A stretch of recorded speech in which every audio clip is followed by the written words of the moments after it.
bola-bola tanpa dia mikir langsung. Jadi mereka datang ke pesantren ini dua kemungkinan: mereka menjadi cerdas dengan ilmu agama, atau adik-adik jadi pelawak semua nanti. Dulu ketika belajar, sekarang kalau kita lihat tes belajar ke Yaman, tes belajar ke Mesir, tes belajar ke Saudi Arabia, yang dites hafalan Quran, yang dites bahasa Arab. Bagus apa nggak bagus? Bagus. Tapi ada satu yang perlu dites, ilmu komunikasi ngomong dengan orang. Walaupun hafalan Qurannya banyak, walaupun bisa baca kitab kuning, walaupun bahasa Arabnya lancar, cair, tapi kalau ngomong nggak bisa, orang nggak tahu. Pulang yang ngomong, dia kalau dia ngomong, yang ngerti cuma 3, dia, istrinya, sama mertuanya. Kan mubazir. Jadi ke depan, insya Allah, adik-adikku yang ada dari pesantren Sabilul Muhtadin, kalian amat sangat bisa berkomunikasi ngomong dengan orang. Kenapa? Karena yang datang ke sini master-master, profesor-profesor komunikasi, orang-orang lawak yang menguasai dunia komunikasi. Jadi Bang Taufik, Bang Haji, ajarkan anak-anak ini, ajarkan anak-anak ini bercerita. Agak 2 SKS, 12 tatap muka, 12 SKS, 2 SKS, 16 tatap muka, potong mid semester, potong UAS, ujian akhir semester. Jelaskan kepada mereka gimana cara ngomong yang baik. Jangan mereka sangka lawak itu hanya sekedar ngomong, ada tekniknya, ada ilmunya. Karena kalau tidak, tak nyambung ke telinga orang. Bagaimana supaya bisa orang terpukau, menarik? Bayangkan, berapa banyak orang menyusun kata-kata demikian indah, tapi begitu diomongkan dalam seminar, gak keluar. Baru megang mikrofon aja, Assalamualaikum. Mereka begitu lancarnya. Bahkan Bang Haji Bolon, dia nggak ngomong aja orang tahu. Begitu orang ngomong, dia ngomong orang sakit perut langsung. Apa maknanya? Mereka punya kemampuan untuk memukau, untuk menjadi pusat perhatian. Setelah orang punya perhatian, barulah kau sampaikan ayat-ayat, hadis-hadis, kata-kata hikmah masuk ke dalam hati mereka. Masyarakatnya beruntung, adik-adik santrinya luar biasa, subsidi silang. Tidak ketahuan mana yang mampu, yang tidak mampu, karena semuanya. Jangan katakan pesantren du'afa itu menjatuhkan, underestimate orang, menganggap remeh. Ini pesantren istimewa, betul? Ini pesantren orang-orang hebat, betul? Apa istimewanya mereka? Orang-orang hebat datang kemari.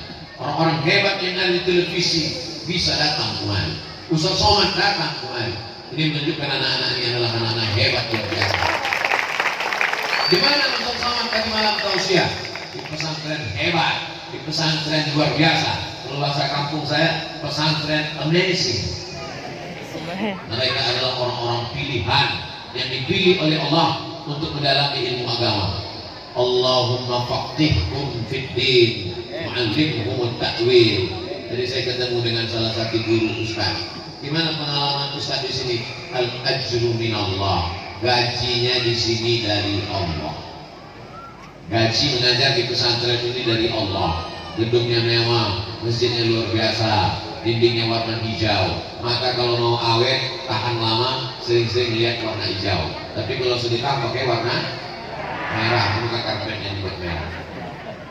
Hijau 20.000, merah 100.000, abu-abu 2.000, datang pakai murah buah golok 1.000.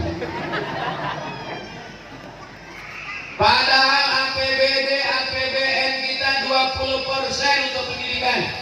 Kalau dibangun jembatan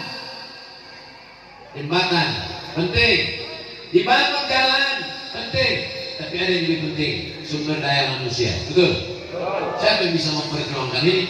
Tidak selesai dengan ceramah, tidak selesai dengan lawak, tidak selesai dengan ustaz, tidak selesai dengan khutbah, tidak selesai dengan tausiah. Mesti ada orang yang punya kekuasaan memperjuangkan pesantren di parlemen. Hadir pemimpin-pemimpin kita, anggota dewan, hadir ibu, sekarang ibu wali kota, sudah PLT.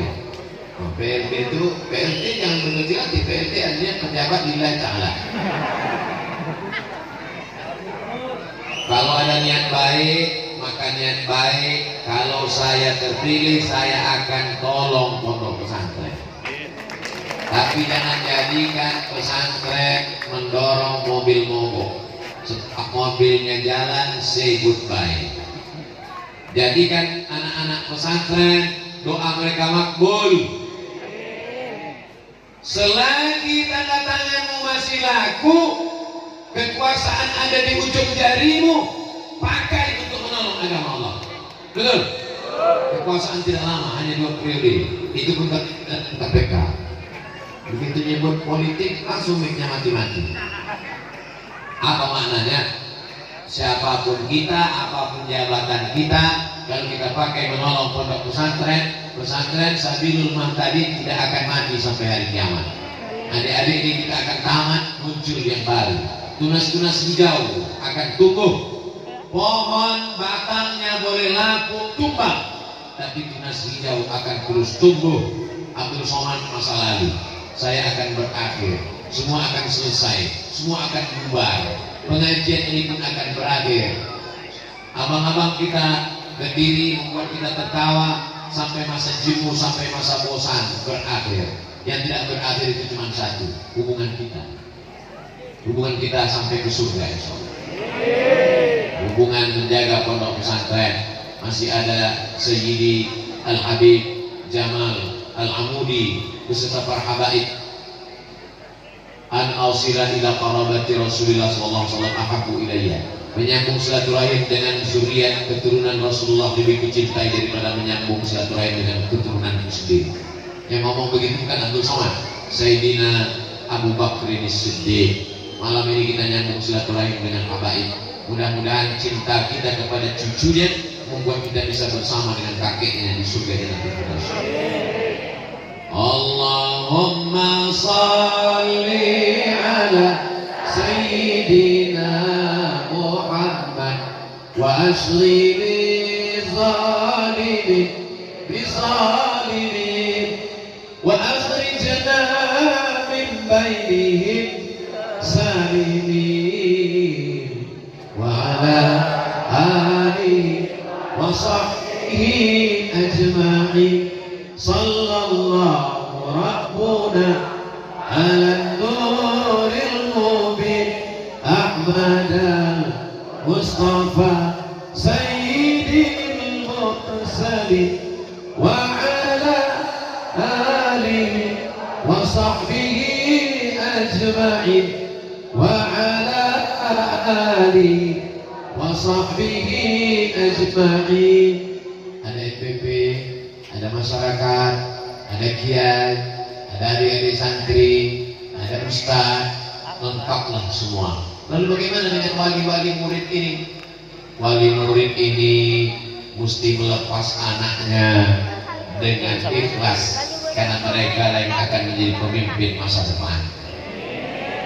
Adik-adik yang mau jadi polisi angkat tangan. Lihat polisi-polisi soleh. Mereka bukan nggak mau, mereka orangnya diajarkan di pesantren tawadhu, rendah hati. Adik-adik yang mau jadi tentara angkat tangan. Lumayan Pak, ada 3 orang. Kira-kira lebih efektif mana ya? Adik-adik saya tanya, lebih efektif mana berdakwah? Jadi tentara, polisi, atau jadi ustaz? Jadi ustaz. Saya tanya sekali lagi, mana yang lebih efektif didengarkan masyarakat untuk dakwah? Jadi tentara, polisi, atau jadi ustaz? Jadi ustaz ya, yang merubah pikirannya. Oke, sekarang ustaz ceramah di atas mimbar. Innamal khamru khamar wal maisir judi wal ansab, menyembelih binatang untuk berhala, wal aslam, mengundi nasib, rijsun najis min amali syaitan, perbuatan setan, fajtanibu, jauhi. Menggelegar di atas mimbar jamaahnya. Begitu keluar dari masjid, habis pengajian, keluar dari masjid, langsung di pinggir jalan keluar parkir orang jual minuman keras. Yang saya sampaikan ini hoax apa hak? Betul atau salah? Benar. orang nggak dengar omongan Ustaz walaupun menggelegar. Tapi bayangkan kalau ada babinsa babin kamtipmas, dia nggak ceramah, dia nggak ngomong. Dia lihat ada orang jual minuman keras, dia ambil pistolnya, mau minum lagi, mau mabuk. Kira-kira mana yang lebih didengar orang, Ustaz ceramah atau babinsa babin kamtipmas? Tadi katanya Ustaz.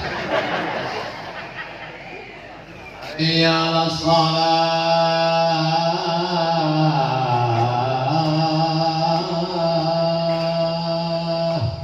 dia yang azan, dia yang iqamat, dia yang imam, dia yang makmum. Main mimpi. Bayangkan kalau yang azan babinsa, Allahu Akbar, Allahu Akbar. Datang semua orang ramai. Bayangkan kalau yang azan Kapolda, Allahu Akbar, Allahu Akbar. Kapolsek semuanya hadir. Apa jawab Kapolsek? Siap.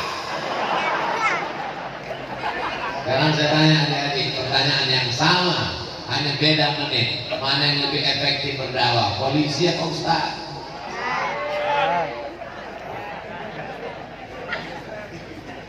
Silakan jadi polisi, silakan jadi tentara, silakan jadi gubernur, silakan jadi anggota dewan, silakan jadi pengacara. Itu hanya jalan, itu hanya sarana, itu hanya wasilah. Tujuannya adalah menegakkan agama Allah, la ilaha illallah Muhammadur Rasulullah. Yang mau jadi pelawak angkat tangan. Dalam hati mereka ingin. Silakan kalian jadi pelawak, tapi pelawak yang sudah menggabungkan diri ke NPP. Karena mereka tepuk tangannya nanti belum selesai. Karena mereka sudah mencintai para habaib. Mereka menggabungkan diri dengan komunitas. Mereka sudah melanjutkan pendidikan S1, S2, S3, dan gaji mereka pakai untuk mensupport pondok pesantren. Gaji yang kau dapat, kau belikan mobil baru. Begitu kau mati, mobilmu dipakai istrimu dengan brownies, rondong manis. Gaji yang kau dapat, kau belikan rumah megah, mewah, cantik, mahal. Rumah itu akan dijual oleh anak menantu. Betul? Kau dapat uang, kau belikan rantai emas, gelang, cincin. Emas itu akan dipakai mereka untuk segala keperluan dunia. Tapi kalau kau pakai pembebasan tanah, itu masih ada kebun pisang yang belum dibebaskan. Bisa dibuat, betul? Bisa dibuat kelas, bisa dibuat asrama, bisa dibuat masjid lebih besar, jamaah lebih ramai. Tapi jangan undang Ustadz Somad untuk meletakkan batu pertama. Karena banyak batu pertama sekaligus batu terakhir. Undanglah mereka yang punya uang banyak. Nanti setelah selesai pembangunan, penandatanganan prasasti oleh Ustadz Abdul Somad. Didampingi oleh sahabat dari MPP. Masya Allah. Insya Allah kalau pas meresmikan nanti Bang Haji Bolot subuh dengan. Saudara yang dimuliakan Allah Subhanahu wa Ta'ala, bagaimana Indonesia 20 tahun yang akan datang? Jawabannya adalah anak-anak muda yang ada di hadapan saya sekarang. Ibu-ibu malam ini membawa anaknya nangis, gak kenal dengan Ustaz Abdul Somad, dia bawa malam ini. Anak-anak kecil dibawa untuk apa? Membiasakan diri. Nanti anaknya punya sejarah. Kalau ditanya 20 tahun akan datang, gimana dulu masa kecilmu? Masa kecil saya dibawa ke pesantren Sabilul Muhtadin. Amin. Anak-anak muda ini punya cerita di masa akan datang. Gimana dulu kamu waktu masih muda? Saya kenal dengan dia. Itu teman papa ya? Teman saya. Gimana kenalnya? Kami sama-sama ngaji di Sabilul Muhtadin. Yang ceramah waktu itu siapa? Almarhum Abdul Somad. Inilah jamaah ini kurang empati. Kita cerita mati dia ketawa. Ini efek abang-abang ketawa juga. Kita mati pun ketawa juga. Saya khawatir abang-abang pelawak dari MPP ini kalau mati meninggal dunia masuk ke liang lahat, ditanya malaikat melawak. Ma rabbuka, mau tahu aja, mau tahu banget ya. Saudara yang dimuliakan Allah Subhanahu wa Ta'ala, Ada masanya serius, ada masanya bercanda. Mereka mencari nafkahnya bercanda, tapi amalnya serius. Mana yang lebih bagus? Orang yang kelihatannya serius, tapi amalnya bercanda, atau orang yang bercanda amalnya serius? Bingung Pak Ustaz, karena sekarang semuanya bercanda. Ada orang yang kelihatannya kerjanya bercanda, gajinya serius. Ada orang serius, gajinya bercanda. Mau dapat apapun, yang penting dipakai untuk fisabilillah, mengalir setelah kematian.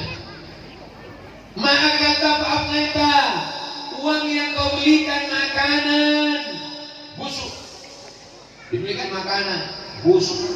Jangankan makanan malam ini, makanan malam ini belum tentu awet sampai besok pagi, basi, busuk, santan, segala macam. Wa ma labisa qablaita, yang kau pakai lapuk, yang kau makan busuk. Wa ma tasaddaqta fa ambaita, akapkan, sedekahkan, yang kau infakkan, itu yang akan menjadi bekal menghadap Allah Subhanahu wa taala. Gedung ini cantik. Ini asrama apa kelas? Alhamdulillah. Coba tadi kalau saya tanya, ini asrama apa kelas? Di rumah orang Pak Ustaz.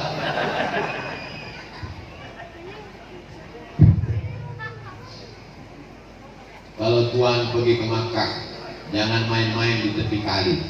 Sudah lama saya ceramah, baru inilah tukar mikrofon 1 jam sekali. Saudara yang dimuliakan Allah Subhanahu wa taala.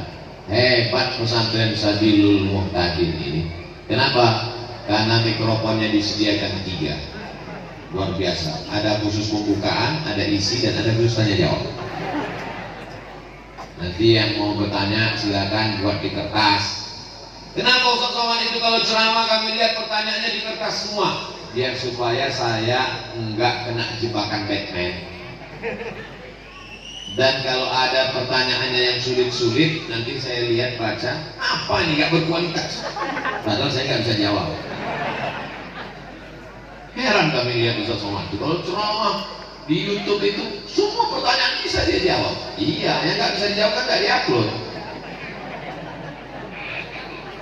Tolong tanya pertanyaan yang kira-kira menambah iman dan amal soleh, bukan amal somad. Buatlah pertanyaan yang menambah iman. Jangan pertanyaan yang hanya skolastik, nggak nambah apa-apa. Ustaz Somad, nanti kalau kita bisa liburan ke bulan, kiblatnya kemana ya? Apa? Itu sesuatu yang belum tercapai. Nanti aja kita bahas setelah di bulan. Tapi saya pernah juga ditanya orang begitu waktu dialog di TV interaktif.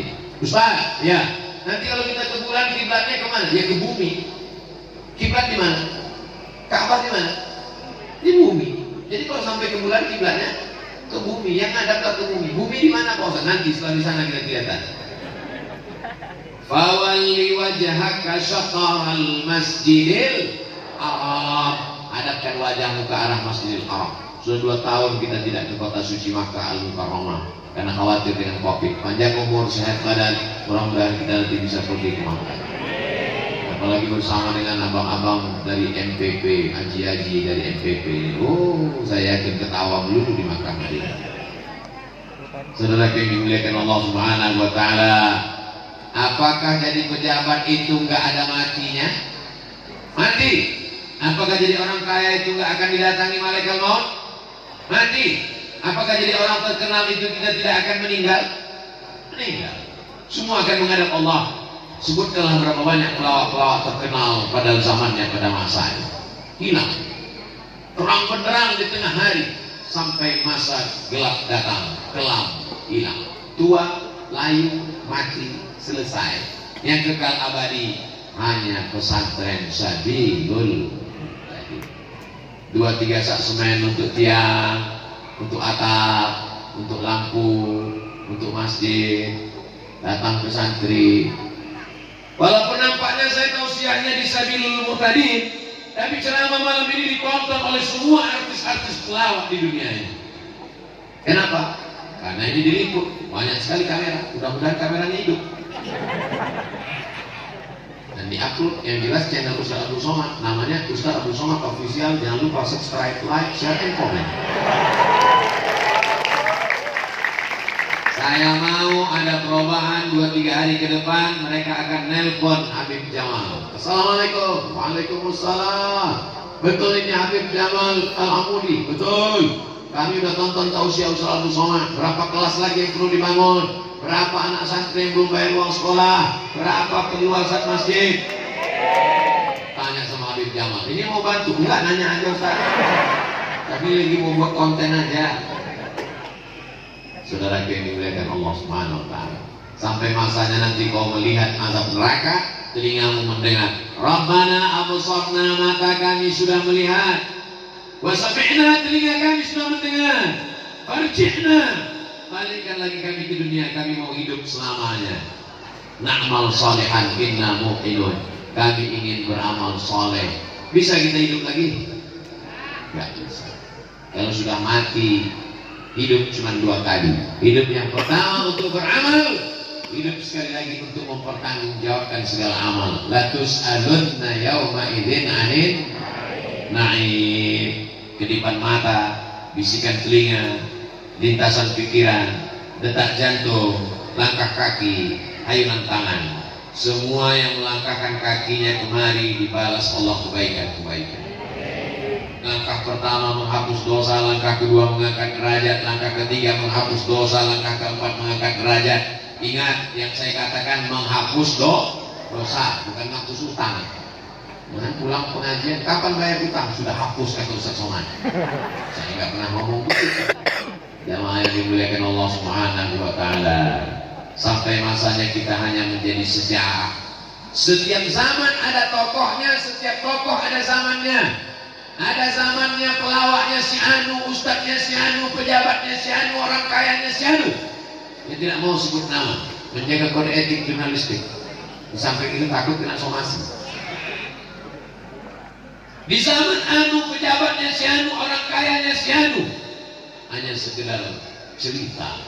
Siapa pejabatnya? Fir'aun. Siapa orang kayanya? Qarun. Sampai hari ini peninggalan sejarahnya menjadi salah satu dari keajaiban dunia. Piramid, Sphinx, Fir'aun, orang hebat apalagi. Kalau kita sampai ke Mesir ada satu danau, tempat tenggelamnya istana Qarun. Tapi belum pernah saya ketemu dengan orang. Kenalkan Pak Ustaz, nama saya Fir'aun. Ada yang mau ngaku keturunan Qarun? Enggak ada. Malu. Mudah-mudahan anak cucu kita nggak malu punya kakek seperti kita. Itu ada banner yang jatuh, berarti waktu udah habis. Jangan sampai anak cucu kita malu. Tapi insya Allah sahabat-sahabat kita dari anggota MPP ini, kalau mereka meninggal, anak cucu mereka bangga tak dengan mereka? Bangga. Tahu kamu pesantren Sabilul Ummah tadi, ya? Itu donaturnya adalah bapak kami, kakek kami yang tergabung dalam MPP, majelis pelawak tuh, majelis pengajian pelawak. Dunianya mereka dapat, akhiratnya dapat. Rabbana atina fid dunya hasanah wa fil akhirati hasanah. Mereka dunia jelas dapat, terkenal, dapat uang, masuk TV, populer. Jangan sampai dunia nggak dapat, akhirat melayang. Pelawak-pelawak ini hampir masuk neraka, mereka udah terkenal dunia. Kok setuju? Nauzubillah. Mereka mau bergabung dalam majelis pengajian karena mereka ingin sudah selamat di dunia dan ingin juga selamat di akhirat. Kita mungkin masuk surga bukan karena amal kita, tapi karena doa santri-santri yang tulus ikhlas. Makanya adik-adik kalau malam baca Yasin, baca Quran, doakan semua donatur supaya panjang umur, sehat badan, rezekinya berkah, keluarganya sakinah mawaddah warahmah. Yang belum menikah segera menikah, yang udah nikah bisa nikah sekali lagi. Lihatlah buknya mereka. Saya cuma mancing aja tadi. Saudara yang dimuliakan Allah Subhanahu wa taala, dunia ini seperti tanaman, sampai masanya bertunas hijau, lalu kemudian berputih, berbunga, berbuah. Setelah itu dia pun akan kuning, layu dan mati. Sampai masanya ada tunas hijau yang muda-muda SMP, SMA, S1, S2, S3 bekerja, lalu kemudian punya rumah, punya istri, punya anak. Setelah itu liburan, tua, berakhir dengan kematian. Tidak ada yang kekal abadi di dunia. Pisang setelah berbuah sekali dia akan mati. Makanya muncullah pepatah pisang tidak berbuah 2 kali. Kenapa demikian? Dia tahu bahwa daunnya untuk alas makanan, pembungkus nasi segar luar biasa, dibungkus pakai daun pisang. Lontong sayur warnanya hijau pakai daun pisang, luar biasa. Orang kepanasan pakai daun pisang. Dan orang habis makan, sebelum makan sunnah makan buah-buahan, diantaranya makan pisang. Zat-zatnya, vitamin-vitaminnya melancarkan pencernaan dan lain sebagainya. Setelah misinya selesai dia mati. Jadi kalau ada manusia tidak bermanfaat sama sekali, lebih hina daripada batang pisang. Batangnya pun masih bisa dibawa untuk rakit-rakit ke hulu, rakit-rakit ke tepian, bersakit-sakit dahulu, sakit-sakit juga kemudian. Oh, jangan sampai begitu. Kita mau sakit-sakit dahulu. Kalaupun sakit di dunia, kalaupun susah di dunia, paling tidak masih ada harapan.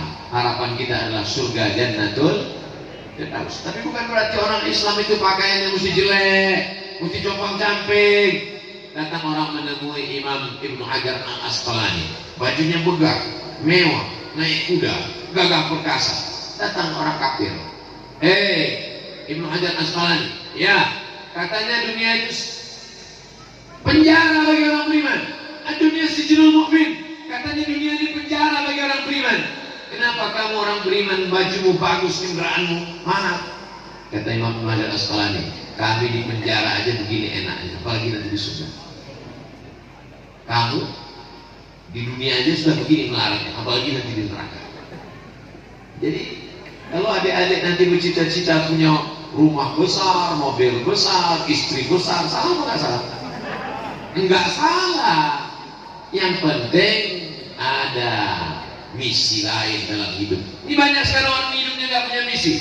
Yang penting sekolah, habis sekolah kuliah, habis itu kerja, dapat uang, nikah, punya mobil, punya rumah, liburan, sakit, mati. Bagus kok jadi kucing anggora.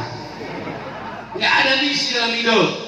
Cita-citanya ingin apa? Cita-cita sebelum mati bangun masjid. Amin. Cita-cita sebelum mati bangun 1 kelas, 2 kelas asrama. Amin. Cita-citanya memberikan beasiswa anak-anak SMP 3 tahun, SMA 3 tahun, kirim ke Al-Azhar Kairo, kirim ke Darul Mustafa Tarif Hadramaut, kirim ke Rubat Tarif, kirim ke Maroko Darul Hadis, kirim kemanapun dia mau pergi. Terbanglah nak sejauh mata memandang. Silakan pilih universitas mana, kamu pergi ke sana. Bapak mau bantu? Enggak, saya ngarahkan aja. Saya kelas 3 SMP, habis sholat subuh, datang menemui Syekh Jalaluddin Abdul Muttalib, imam besar Masjid Raya Medan, Sumatera Utara. Assalamualaikum Syekh Jalaluddin. Waalaikumsalam. Ada apa? Saya mau ke Arab. Waktu itu saya nggak tahu Mesir, nggak tahu Libya, nggak tahu Maroko, nggak tahu Sudan. Yang penting Arab. Dia lihat saya dari ujung rambut sampai ujung kaki.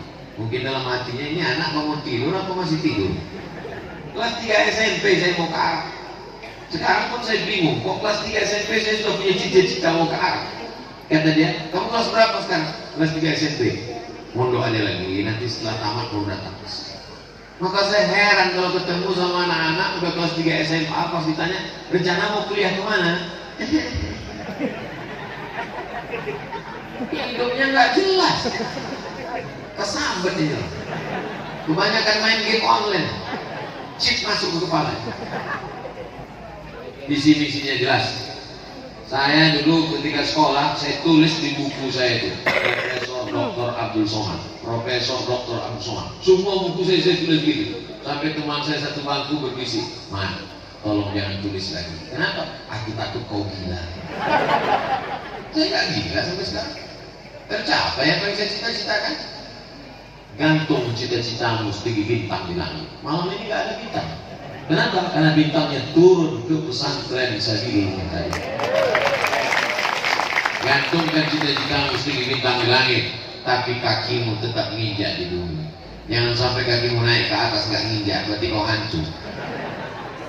Lihatlah, mereka yang tergabung dalam MPP sudah terkenal populer mereka di Jakarta. Mereka datang kemari, bukan dekat ini kemari, Kami berangkat dari Bogor tadi jam Asep.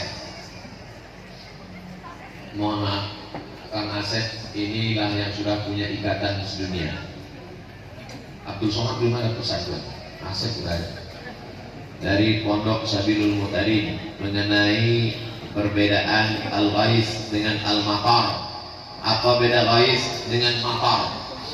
Ketika Nabi sedang khutbah, tiba-tiba datang seorang laki-laki Arab Badui, halakatil amwal. Ya Rasulullah, ternak-ternak saya di kampung sudah mati, kering kerontang, kebun saya juga mati, tolong doa supaya turun hujan. Nabi tidak mengatakan amtir, tidak digunakan kata matar, tapi digunakan kata ghais. Alisna, turunkan hujan, turunkan hujan, turunkan hujan. Kapan penggunaan matar? Fasa amatorul munzarin, seburuk-buruk air yang turun sebagai azab. Amtir alaina hijaratan, turunkanlah hujan kepada kami batu. Jadi dari dua penggunaan tadi, kalau ghais itu untuk hujan sebagai rahmat, kalau matar itu biasanya digunakan untuk sebagai laknat. Mudah-mudahan yang turun kepada kita hujan rahmat, bukan hujan laknat. Pertanyaan anak pesantren itu ya begini, berkualitas, bergizi. Bagaimana dengan agama selain Islam yang awalnya tidak percaya pada Tuhan Esa, tapi ketika hendak meninggal mereka mengucapkan syahadat atau percaya adanya Tuhan, dan Tuhan itu Esa. Kata Imam Fakhruddin Ar-Razi, malaikat maut di keningnya tertulis La ilaha illallah. Supaya apa? Supaya semua orang yang tidak bertauhid pada saat dia mati, pas melihat kening malaikat maut, dia baca La,